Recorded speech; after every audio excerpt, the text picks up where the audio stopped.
Hello friends of La Huertina de Tony, welcome to another video where we will continue with the cultivation cycle of the Jerusalem artichoke. In another video, I showed you how we planted it in the garden and now in autumn, it's time to harvest it. As you can see, our Jerusalem artichoke plants are already dying, which is normal, it's the cycle. We are in autumn and the plants will gradually die. Even so, it is not a problem because if we were to leave any tuber in the ground, it would sprout again in spring. Here you see the Jerusalem artichoke plant, yellow and in these cases already dry. The great thing about the Jerusalem artichoke is that it's a crop that requires no care, as I already mentioned in the video on how to plant it. Now we are just going to focus on the harvest, which is very easy to do, and as I said, perennial crop for life. Really interesting. I have cleaned the bed a little so we can see it in a more visual way. It had a bunch of flowers, but look, they almost come out to the surface. We could already harvest our tupinambo. Look how easily it comes out. Well, important. Mice like it a lot, so it would have been a good idea. Plant castor bean around. We already have a video on the plant or weed plant. Very interesting to put in our garden. So I'll leave a video here for you. But let's go. You can see they are ready to harvest. We can't wait much longer because some are rooting again. So easily with the hand, if we have the soil well prepared, a bunch of Jerusalem artichokes come out on their own. Look, beautiful. An ideal crop for almost any climate. It really adapts to almost anything. It's quite a rustic crop in that aspect and very productive. Also, although it can become invasive, if we have it placed, like in my case in these planters, where it can't escape, it will be a very productive crop. Moreover, it is a tuber with many properties and also it is very versatile in the kitchen. We bake it and it's delicious. We also saute it with garlic. In any case, I'll leave a link here and in the video description to my brother's blog where he has posted a bunch of Jerusalem artichoke recipes. Some of these I'm going to put in my Etsy shop. I'll leave a link here in case you want to grow them this year and try something as easy as planting in slightly moist soil.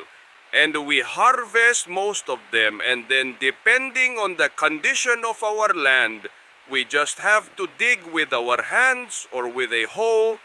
If you notice, most of the Jerusalem artichokes are on the surface, Andiana. So we don't even need to use the hoe. In this case, we have already harvested the entire plant. Little by little, we separate the tubers from the plant and put them in this basket. It's important to let them dry a bit so we can remove all the soil properly. But as you can see, this is from a single plant and we have a full basket. If we had planted a lot more, in the end I only planted 4.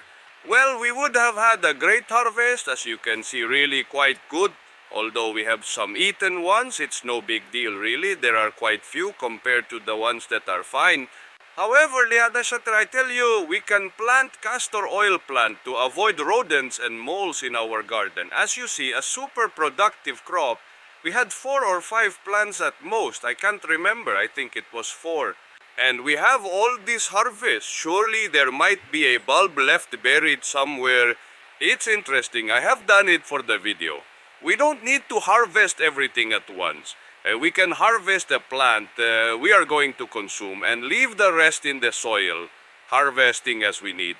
That's one thing. If we harvest everything and don't consume it, we can preserve it in 2 ways. I keep it very well in the fridge, in the fruit drawer, or also buried in sand that we can use for a lot of things like making cuttings. I'll leave a video on the screen how to use sand for making cuttings, but buried in sand works quite well.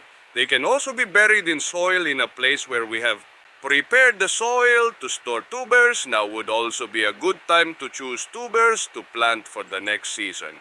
We wouldn't need more than this little piece for new plants to grow, so we can select the smaller ones. Or even those that are already a bit eaten, we can replant as long as they have these little shoots. Here, a new plant will emerge, and in this way, we will have a continuous crop of Jerusalem artichokes. It will be a perennial crop that we can enjoy every year. Perfect. Now I will go to the woods to get some mulch and have everything ready. I will also take the opportunity to plant some autumn flowers and reproduce our borage, our little corner of borage. These self-seed every year on their own. And they are incredible because they attract a lot of pollinators. Plus, as I mentioned before, the crop has many properties. It is low in calories, rich in antioxidants, and a source of essential minerals. Before I say goodbye, let me tell you that I will leave a link in the video description to a WhatsApp channel where I post every week the video that I upload on Thursdays. Since lately YouTube hasn't been notifying us. It doesn't tell us that we've uploaded a video. So it's a way to stay informed about everything. A promise says that I will only upload the videos that I post on YouTube each week, and we will not bother much more. So that's it, fellow gardeners. You have seen a very interesting and productive crop with many properties, ideal for implementing in our garden.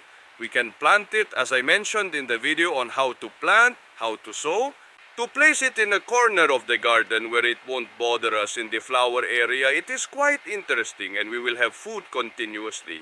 So that's it, fellow gardeners. See you next Thursday on La Huertina de Tony channel. Goodbye.